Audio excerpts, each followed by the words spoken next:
I want to begin today by acknowledging the traditional custodians of the land on which we meet and pay respect to elders past and present, and I extend that respect to Aboriginal and Torres Strait Islanders peoples here today, tuning in perhaps all around the world.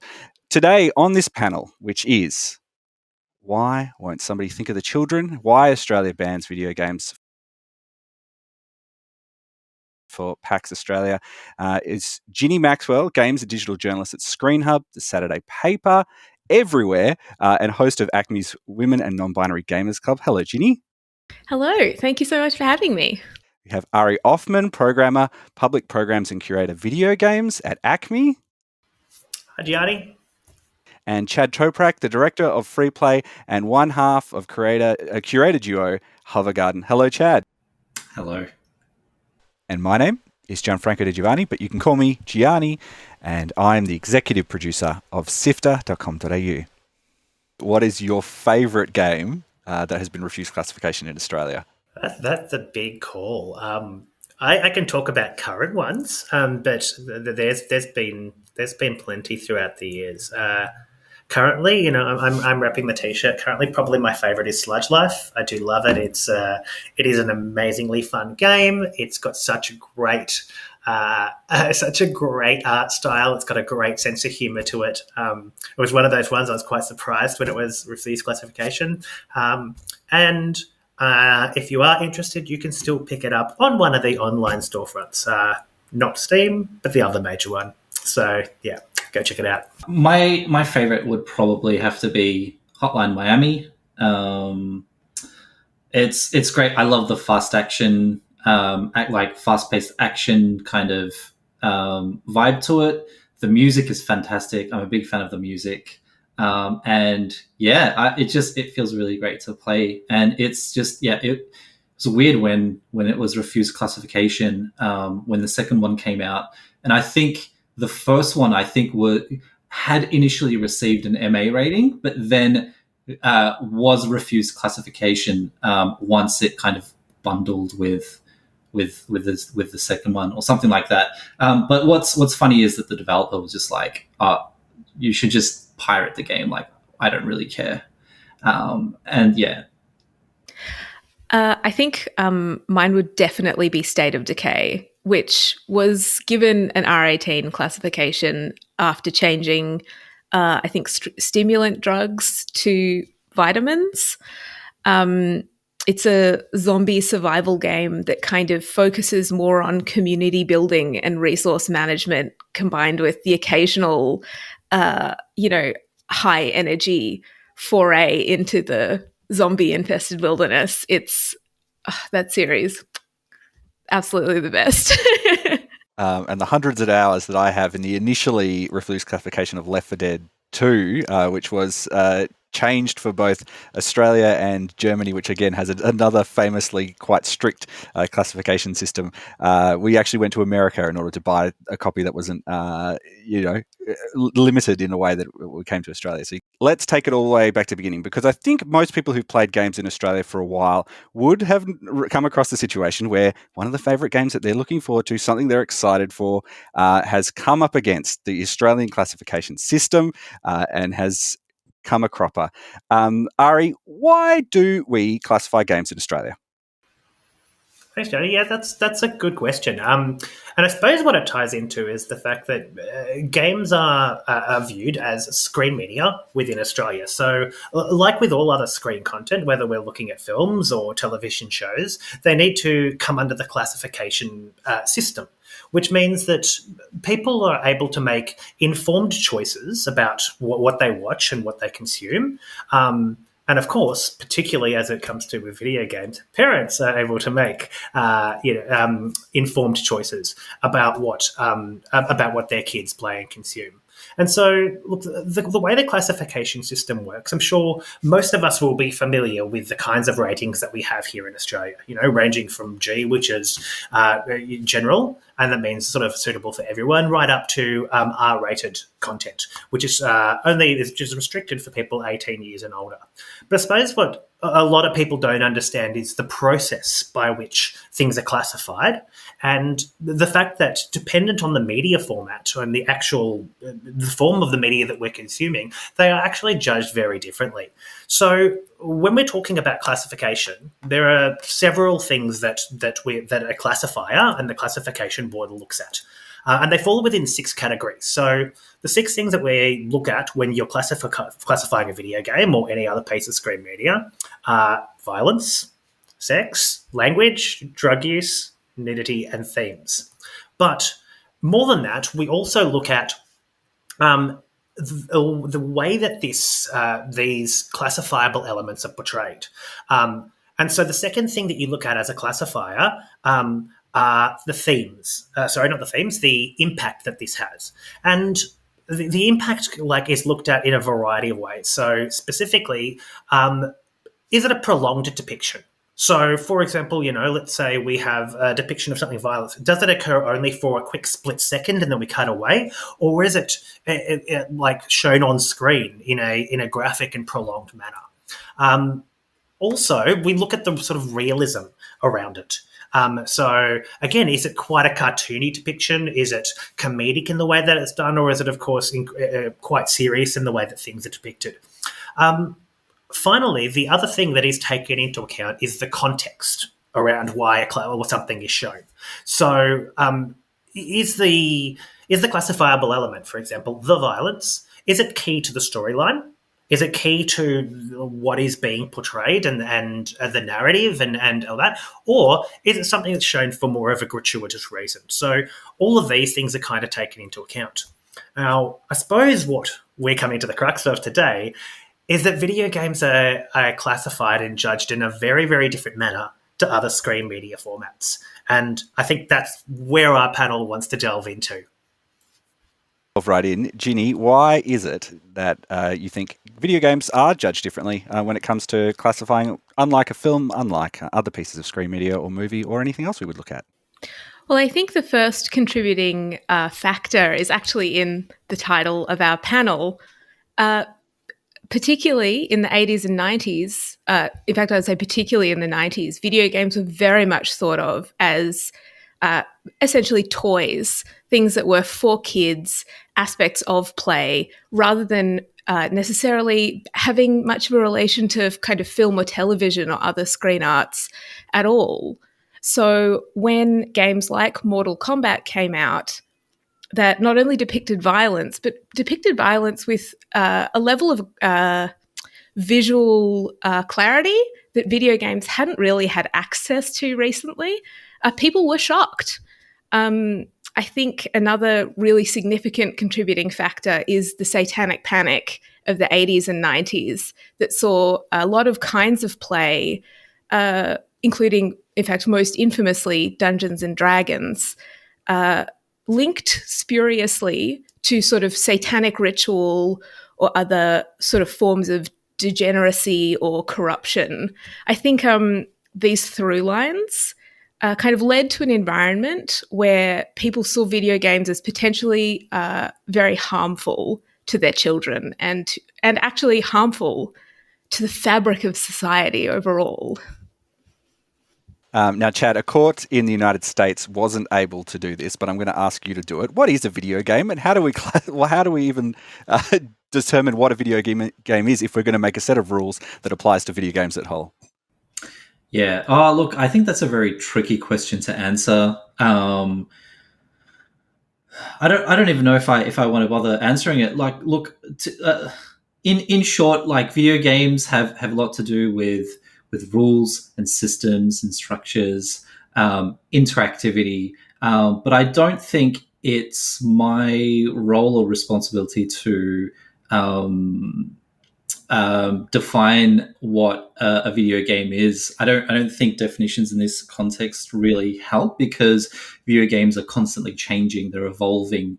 What a video game is today, like the definition that we come up with today, may not be the case for what it is in 10 years' time. The moment you try and define what a game is, I feel like there are people, there are artists who out there who will try and deconstruct and break those definitions. And so My favorite way of defining what a game is if the artwork or the game on their website says it's a game, then it's a game. Where do you see the biggest problem with what we have right now? With, as you said there, it's a type of interactive experience that is varied. At its core, it's very different. It's individual almost to every player who plays it as well. How can we fix this particular problem? What's the solution, or where are the major pitfalls with the current classification system that we have? Yeah. Oh, look, I think it really comes down to context, and it really needs to be handled on a case by case basis by a strong and varying panel of people who have those different experiences as well. I think maybe looking at some historical. Oh, yeah, sorry. I thought I was on mute. I think looking at some historical examples kind of really shows it really clearly that the classification board is failing us. When you look at like the early, the classification board for the legislation around classifying games was introduced in 95 and came into effect in 96. And if you look at the games that were banned in 96, it's sort of a fair cop. I'm not too upset about them.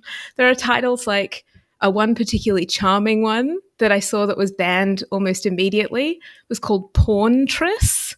I'll leave it up to your imagination as to what that game entailed.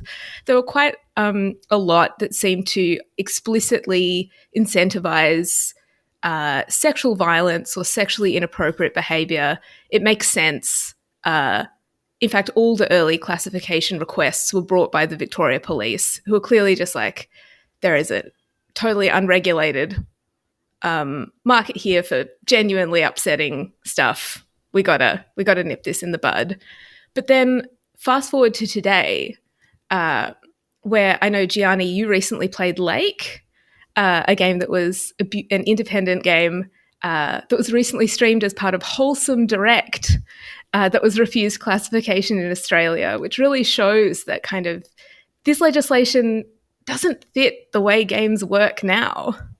Or fit the audiences who are playing these games as well, I think is an important thing, because a game like Lake, which I don't think the creators would be upset about me saying it, is a slow game. It's not a high impact, exciting game that's going to be drawing attention from young kids. I really would be surprised if very little kids who would be worried about having sort of impacting sort of behaviors in games, changing what they do in real life, would be really drawn to Lake. But, that's an example where an action done by an adult in the game in the context of what has happened in this narrative thing, because it met the criteria of what the rules said, was not allowed to be, was refused classification. I just wanted to jump in for a second because just on Jini said something Jini said before, which is that the classification board is failing us. And I think that's the way that a lot of Australians feel, but I actually think that's a little bit of a misnomer in the sense that the classification board themselves have actually come out and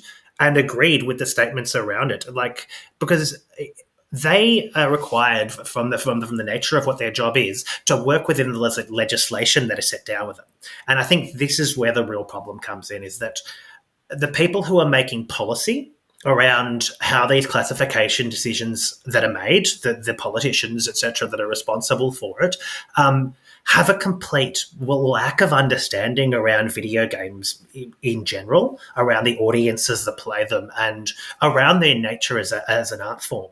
And so while working for the classification board, I mean, you are limited to making decisions within legislation. And as you've just mentioned, like with Lake, even they realise the slightly ridiculous nature over the decision that's had to be made over this really quite wholesome game that honestly deals with a couple of instances of quite soft drug use, but in a particular way that isn't negative.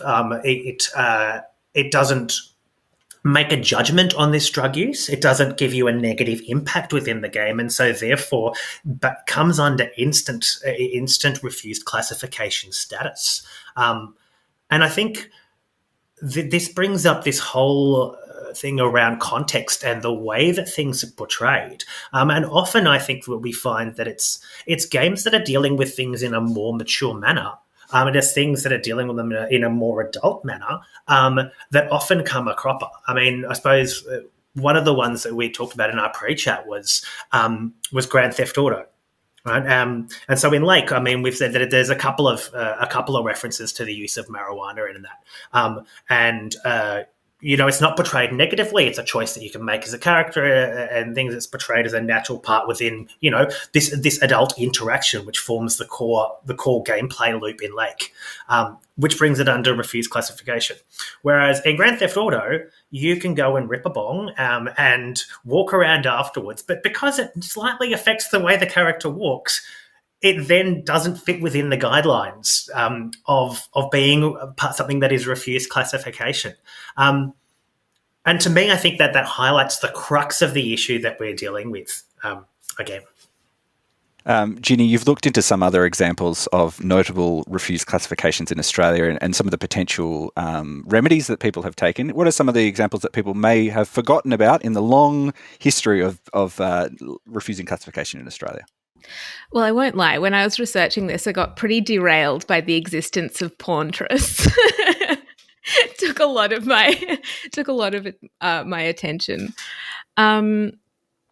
But in many cases, particularly recently, games have been reclassified after a dispute from the developer that kind of reframes the way that problematic or like contentious behavior is framed. I think a recent example of that would be Disco Elysium, the final cut, which was refused this year, I think, due to having themes of drug and alcohol abuse. And when the classification board kind of reissued their statement and classified the game as 18 plus rather than refused classification,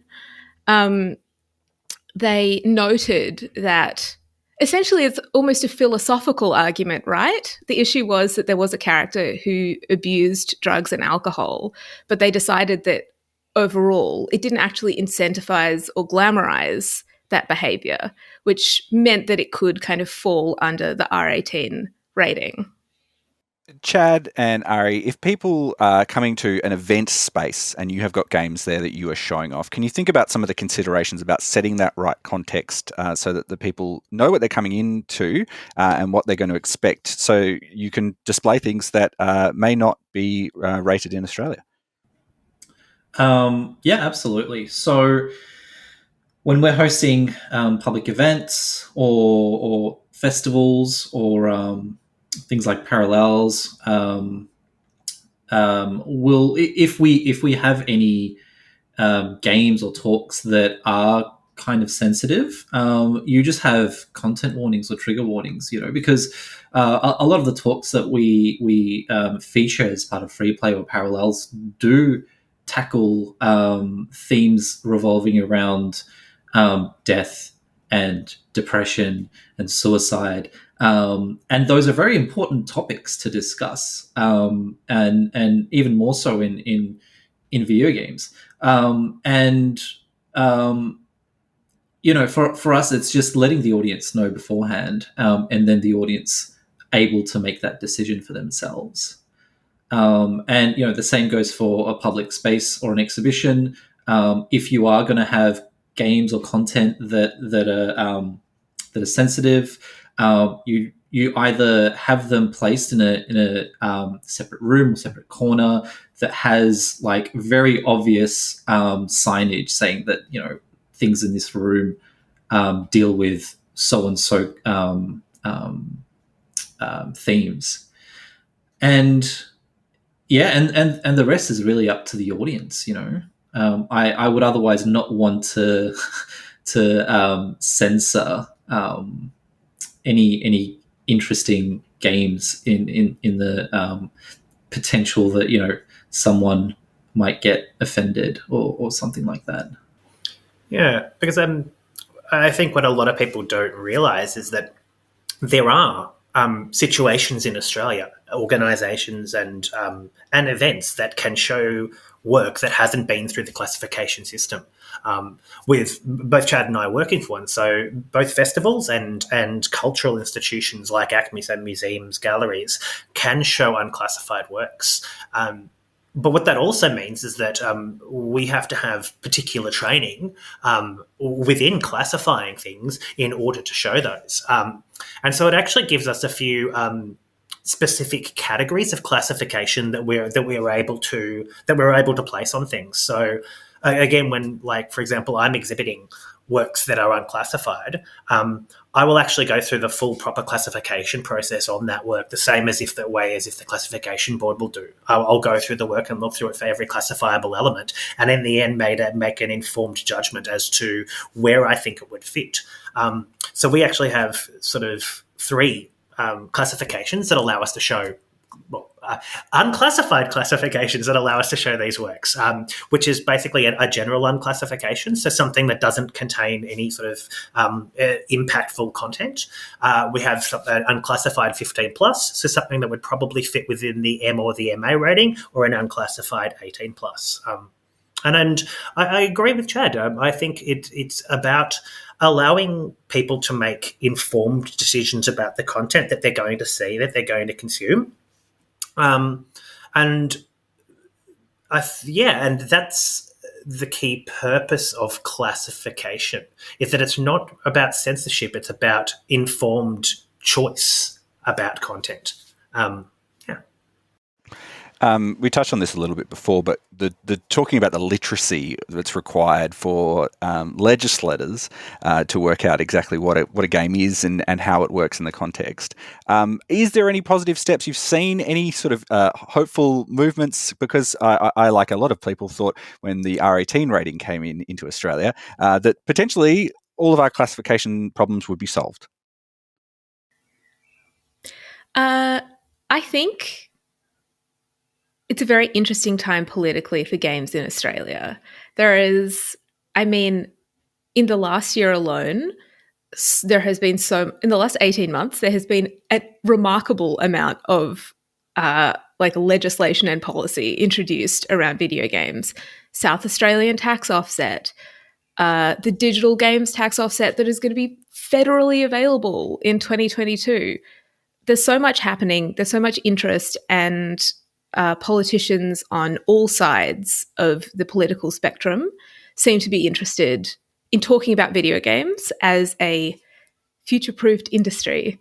Whether this will extend to how we treat games as an artistic medium, though, I'm not so sure.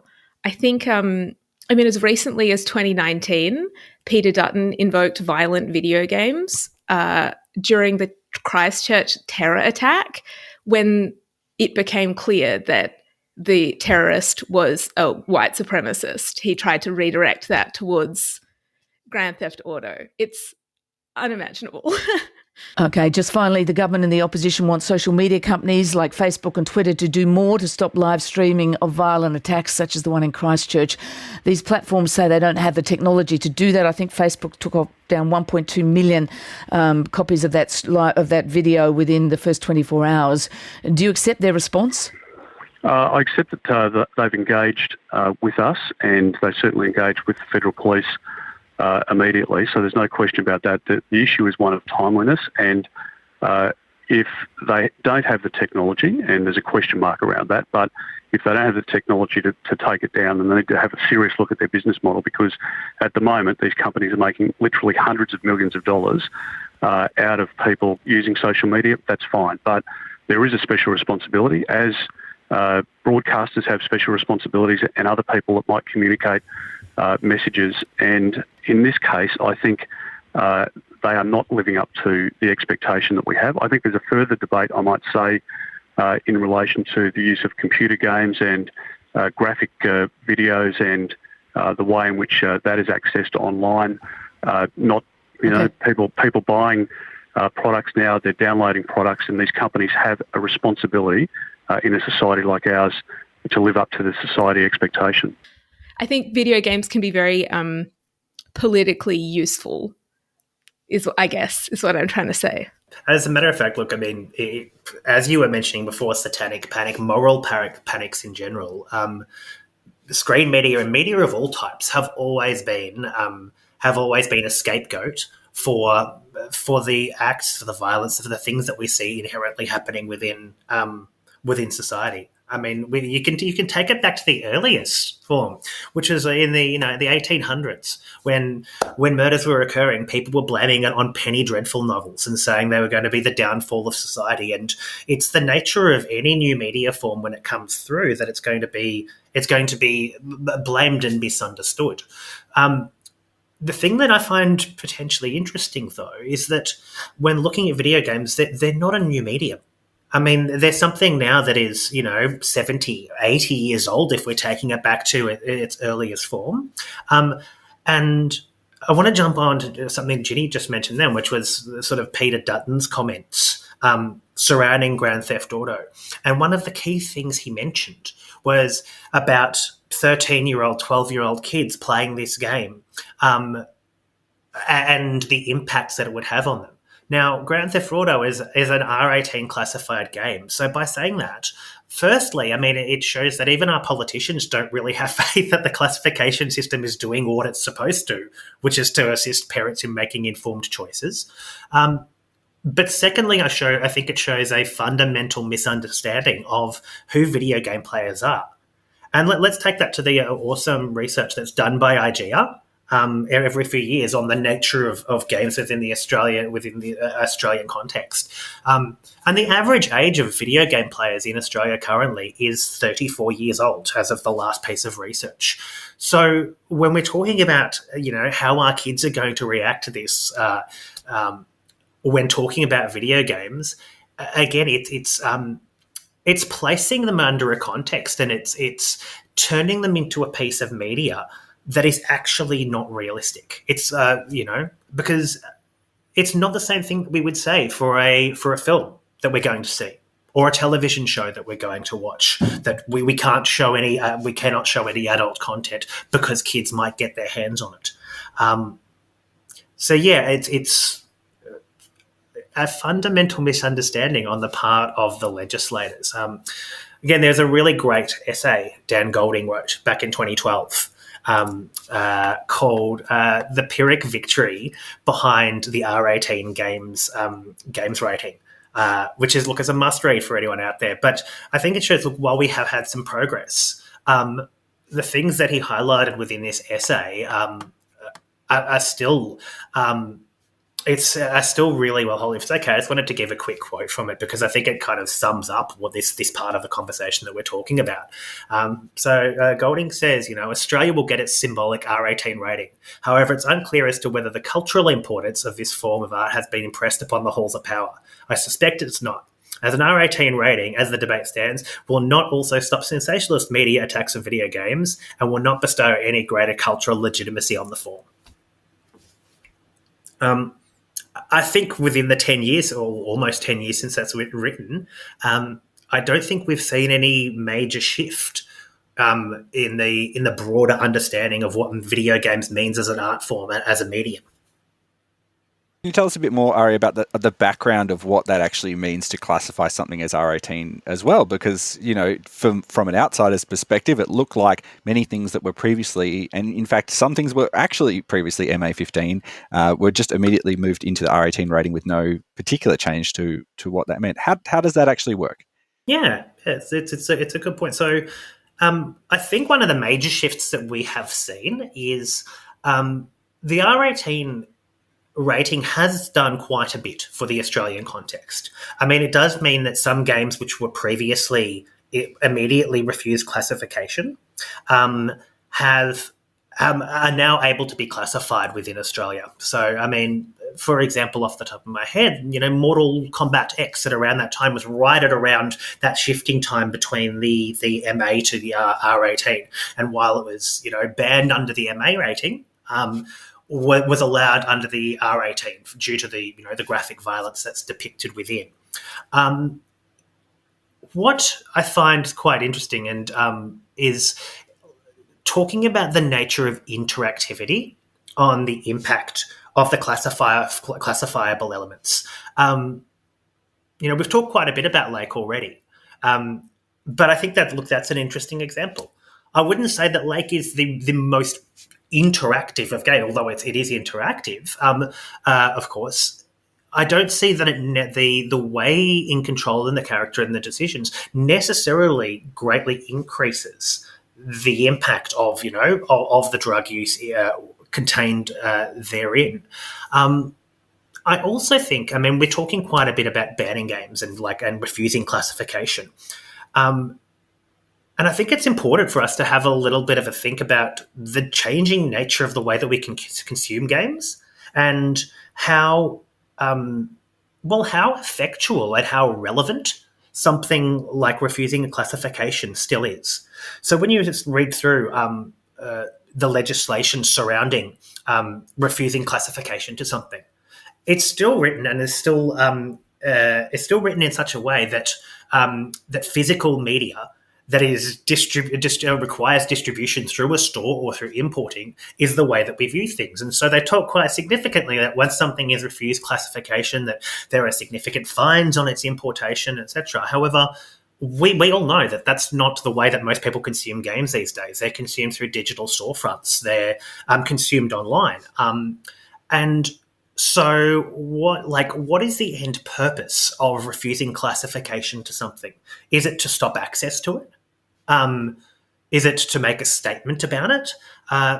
Because I would argue that by refusing classification to something, it may actually be working to the exact opposite purpose that you would have, that you'd intend. By refusing classification to something now, it receives a lot of media about it. Potentially, a lot more people have heard about it now than other like a game like Lake, right? Which is a small indie, quite a wholesome game that may not have got a nationwide audience. Is now in everyone's on everyone's radar, and potentially may actually encourage a whole group of people, whether it's kids or not, to play the game. Now, I can't encourage kids to go and play R18 or refuse classification games, but I think we need to think about first of all, reframing the classification system with the nature of interactive media. Honestly, having people who know more about the medium, about the art form, having informed. Being able to inform that process, but also thinking about the nature and the way in which we consume this media now, and whether the current classification laws actually still hold validity and serve their purpose.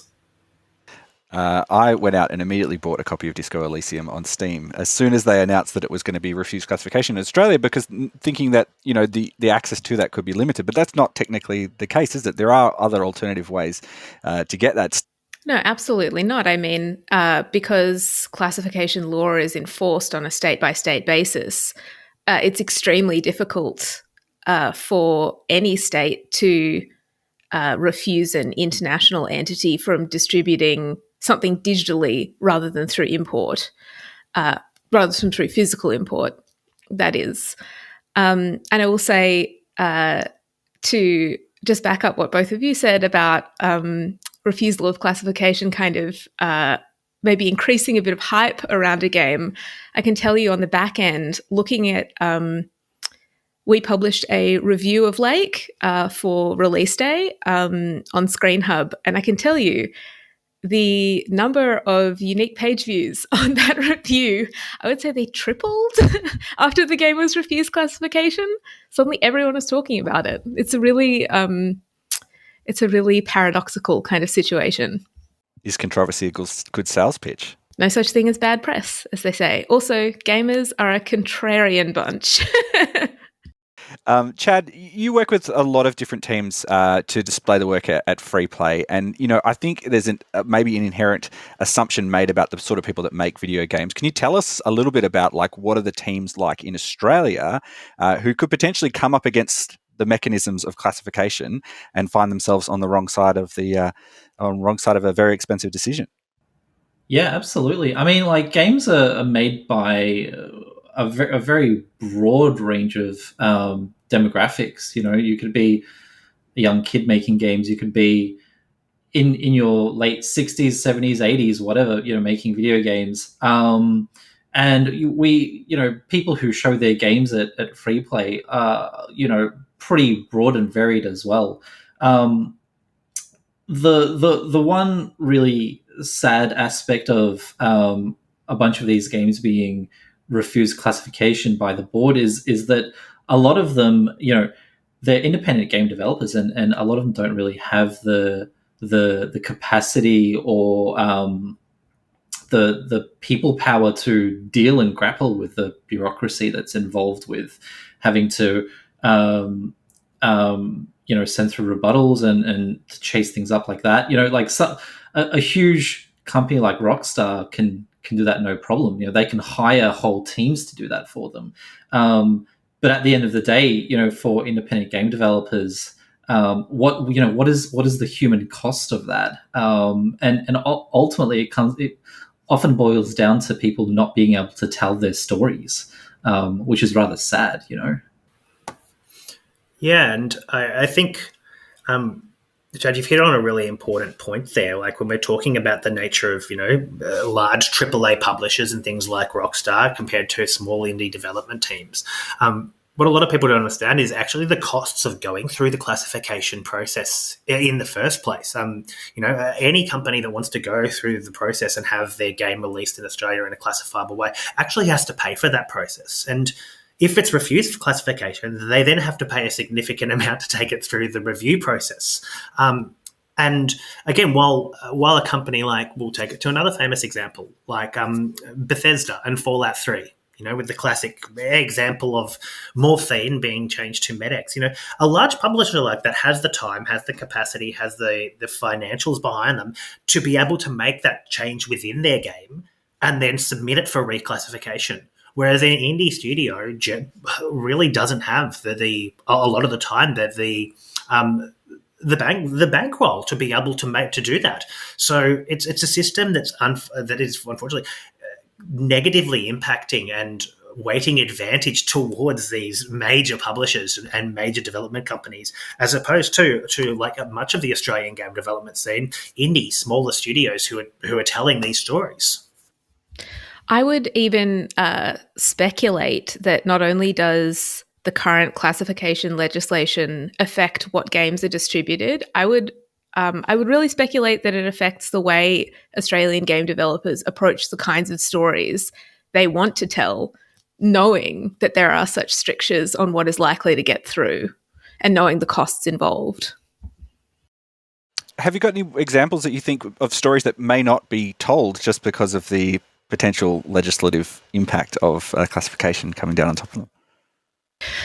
I think probably, I guess an example you could give would be anything surrounding any kind of drug use or alcohol use, because notoriously the R18 rating is very, very strict on anything that could possibly be seen to incentivize drug use or reward it in any possible way. As I mentioned earlier, even the existence of a character with a patent substance abuse problem was enough to have Disco Elysium, the final cut, immediately refuse classification. But actually, there are lots and lots of stories that should be honestly and thoroughly told for adults, in the appropriate context that involve substance use, whether that's something as minor as a single instance of marijuana use in Lake to something more complicated and something maybe more personal or dark. Ari? Yeah, I wanted to jump off what Ginny's saying. Look, because I think everyone here on this panel, and I think probably a vast majority of people listening to this would agree that games are an art form that can allow us to explore impactful, real situations in an authentic and an important way. I mean, look, I work for ACMI, the Museum of Screen Culture. So, I mean, of course I believe that. I mean, I have a true belief in in screen media, like being a form for us to explore stories, to explore issues, to explore themes.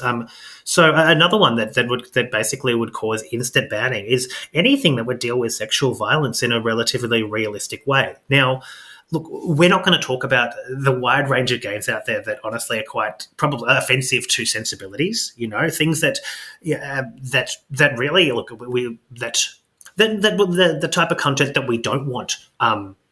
People that support that shows this content in that shows this content in a ridiculous way. But it's also an issue that I think video games can deal with in a mature, a realistic, and an impactful way, like any other screen format. But those kinds of stories aren't even able to be told within the Australian context because of the instant refusal. And again, I suppose what we do is we need to look at this with relation to other screen media forms. Like, these stories can be dealt with within film, they can be dealt with within television, and like these days, even within mainstream television that you see on a major network, in prime time viewing. But for some reason, when it comes to video games, we have these quite clandestine and blanket rules that even with the judging of what context means, and I think we have seen a little bit of progression in there over the years. Look, things can't quite as instantaneous as they used to be, but still, anything that's dealing with these issues is likely to come under the ban hammer pretty quickly. Do you foresee a situation where a film adaptation or a television series adaptation of a game that could be banned, would it be allowed under Australian classifications because the rules are not applied in the same way? 100%. Absolutely. How does that sit with you? I'm really curious about your gut feeling about the way that this is a medium that we spend a lot of time with personally, but how does that actually feel when you can enjoy film, you can enjoy television series, but a game could potentially just fall shy of the rules? It's so weird. I feel like the blanket acceptance that because it is interactive, that somehow equates to it being more impactful is a total logical fallacy. I think it totally boils down to how the experience is designed and how that's how it's portrayed, how it's consumed, and look, you could have movies that are far more impactful than a video game or even a book. You could read a book about sensitive topics and get really affected or moved by it, and that would come no way near a video game. And the fact that video games are treated differently in a very blanket way to any other screen-based media is a little worrying, I would say. Ginny? I think I totally agree. And I think, I think it kind of goes back to the fact that at the beginning of this panel, Chad sort of spoke to the fact that it is, and Gianni, you did too, and so did the Epic and Apple judgment, spoke to the fact that we really don't have a clear-cut definition of what constitutes a video game. And it is because the field is so varied. I don't think there is, even with the best intentions, I don't think there is a single set of legislation that could apply to everything that counts or could count under that banner.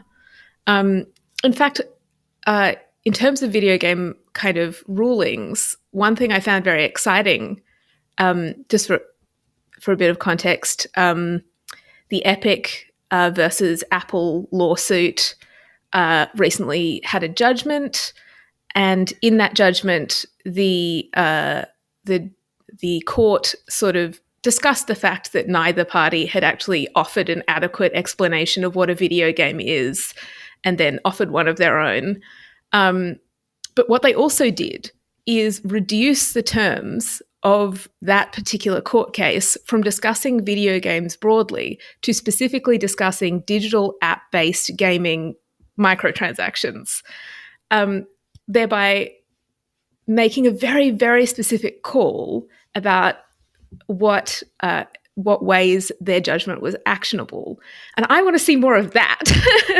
I want to see more of that. I would love for there to be more classification conversation about how we can make these guidelines more useful and more reflective of the diversity of the medium, rather than trying to create kind of a large banner that fits everything underneath it.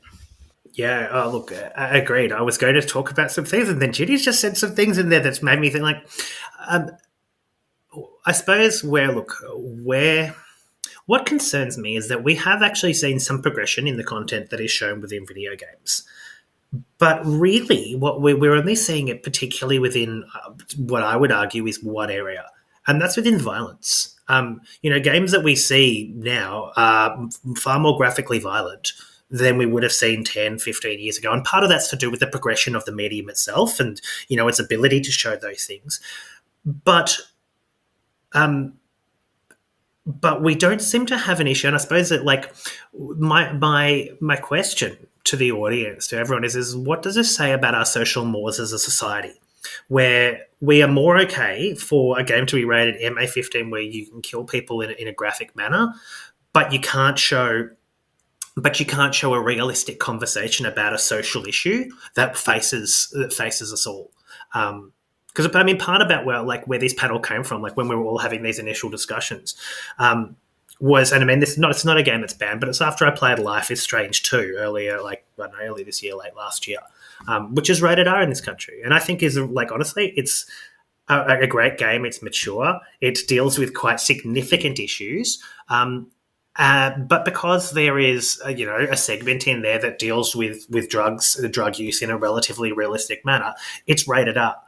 Now, personally, I don't have kids, but if I was to have teenagers, I would far more rather than them exploring the issues and exploring things that are dealt with in something like Life is Strange 2, then, look, I don't have an issue jumping into a game and shooting a bunch of zombies if that's what you feel like doing too. But I think it really speaks to, and maybe that raises concerns about where our social mores and our social values are coming from, and what we see is acceptable within screen culture and what is not.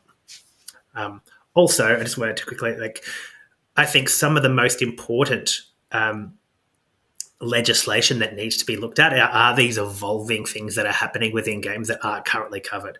Microtransactions, loot boxes, all of that. That to me is far more worrying than whether someone's going to smoke a joint in a game.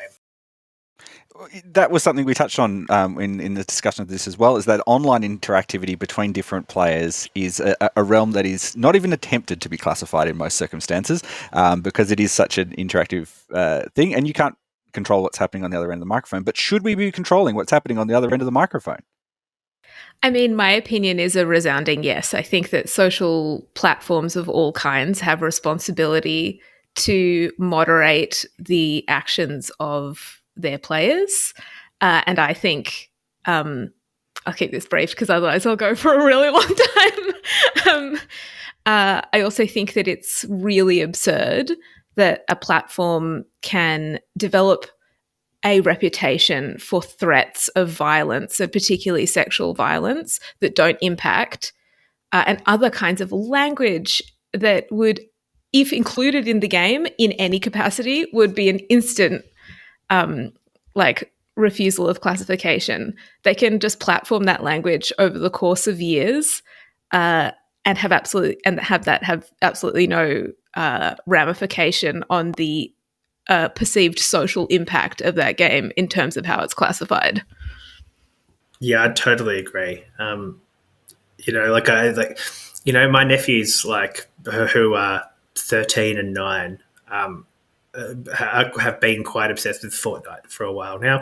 I got no issue with Fortnite as a game. Look, personally, it's not my thing, but I'm not going to sit here and slay the game. But what I am going to have an issue with is the degeneration in the way that I see them interacting with people because of that, the toxic culture that comes through because of that. And even now, like, when playing a one-player game, I watch, my 9-year-old nephew, and like the term, like the things that come out of his mouth, like are quite concerning. And you're right, like what responsibility does a platform have for the content and the interactions that are taking place within that platform? There has been a little bit of movement, and was touched on before. They're talking about loot boxes, about randomized chance. They're kind of called gacha mechanics. They're a big part of games like, not so much Fortnite, but other games as well. Like, this is the way that games pay for themselves to be made now. The one-off purchase is pretty much the method of the past in a lot of circumstances. Is that something that should be controlled with a rating system in Australia? Yes. Why? Absolutely. Why? Because, being honest, like, they are specifically designed in a way to trigger responses within users. And the thing is, when you're older, you can make a bit more of an informed decision. And even when you're past it, lots of people who are older fall prey to that as well. But the flashing colors, the particular sounds that happen in a certain way, they are triggered to have those, those core sensorial responses that bring, like, the release of dopamine, which again triggers the continual reuse of this. Now, to me, I think that's pretty insidious. Like, the fact that that they're using the research in order to create something that is addictive, and then charging again and again for it, and being honest, making the people who are more vulnerable in society prey to it. That, to me, is really concerning. Yeah, absolutely. I totally agree. It's extremely dangerous, and the fact that there's like active research that goes towards how to incentivize players to spend that money is very concerning. There's a whole website dedicated to these types of designs called dark pattern designs, and it boils down all the way to like where they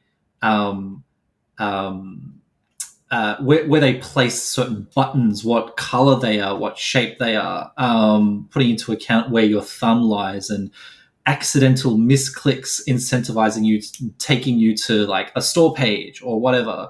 A lot of that, I think, is extremely dangerous. And like Ari said, I think the most vulnerable in the population are the ones that end up being manipulated. And so, yeah, absolutely. I think there needs to be some legislation that looks into and looks after that area. What do you rate the chances that we'll start to see a better, more nuanced, intelligent rating system that applies in Australia in the near future? Is it a pipe dream? Is it something that's being worked on? Where do you think we're at right now? Well, there was the call for action that came out, was it a year ago or so, 2 years, that was asking for everyone within the games community to feed into changes within legislation. And I know that a paper has come out of that, but I haven't actually seen too many of the changes, in fact, really any of the effective changes in legislation surrounding games come out of it. So the likelihood of it, look, I think we are on the road to it, because again, the average age of gamers is going up and will continue to go up. But I don't think it's going to be a quick process. And I think that we need to continue having these discussions about it. Fighting the good fight, and supporting this medium that we all love. Yeah, no, I absolutely agree. I feel hopeful. I think we have a very strong young generation of artists and game makers who are coming up, who are who feel passionate about the art form that they work in.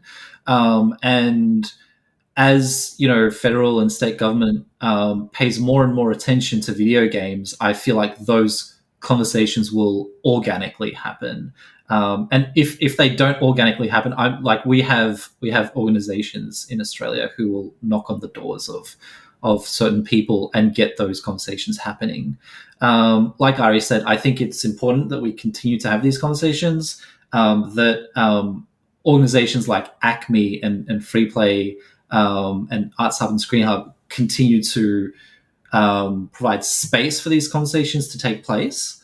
And it's not something that's going to happen straight away, but I feel hopeful that it will get better. And I hope that it's sooner rather than later.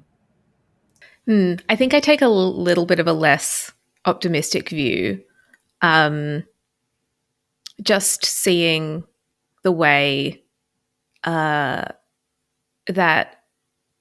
kind of the dialogue around games and the political sphere in particular has focused so heavily on games as like an export product and as a marketable product, and rather than as an art form. I think really that's where the kind of dominant mindset around games is, rather than around their like cultural impact. And I think combined with the fact that, as we discussed earlier, refusal of classification doesn't really hugely affect a lot of the sales of games, actually, apart from Australian-made games. I wouldn't be surprised at all to see classification legislation sort of ossify and be pushed to the side for a few years. But I really, really hope Chad and Ari are right and that I'm wrong. Just before we finish as well, I wanted to give a big shout out to one of my favourite online resources that's been going for years and years, that has been fighting the good fight with classification. It's called refuseclassification.com. It's one of the best resources that you can get about classification decisions here in Australia. And it's far easier to actually find out the reasons behind decisions than it is through the classification board website. So, just I'd love to give a shout out to the great work that they've been doing for years. And I just want to give a shout out to Alex Walker and the team at Kotaku Australia, who have done some really excellent reporting over the years on the perpetual issue that is classification. If you want to find out a bit more about the history, you can go to Kotaku Australia to find out some more. That is pretty much all the time we have for this particular panel. Chad, do you have a closing comment for us? Yeah, no, I also I wanted to give a shout out to an exhibition actually that I co-curated alongside Amani Nassim and Harry Lee Shanglun. We worked on an exhibition in 2015 called Play is Evil that actually grapples with a lot of these themes, themes around torture, death, capitalism, love, existentialism,